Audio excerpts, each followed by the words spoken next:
Face à l'augmentation du prix du gaz, toutes les idées pour l'économiser sont les bienvenues. En voici quelques-unes. Le premier réflexe, c'est de bien faire entretenir ces appareils au gaz par un professionnel. C'est un nettoyage complet du corps de chauffe et de la cheminée. Et surtout, c'est le réglage de la combustion pour avoir le meilleur rendement possible. Avec la même quantité de gaz, on va faire plus de calories avec une chaudière bien réglée. Ensuite, pour le chauffage, on peut régler les appareils pour qu'ils chauffent seulement où il faut et quand il faut. La première chose, c'est essayer de baisser la température de consigne du chauffage. 1 degré en moins de température de consigne sera une économie de 7%.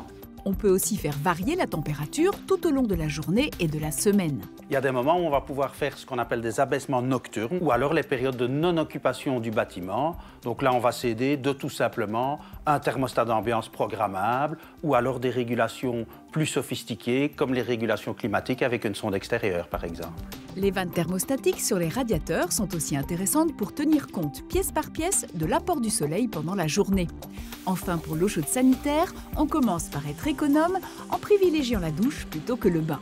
On peut également diminuer la température de l'eau et bien veiller à isoler les conduites qui passeraient par exemple dans des espaces non chauffés comme le garage ou la cave. Comme toutes les énergies, le gaz est une ressource précieuse pour tous.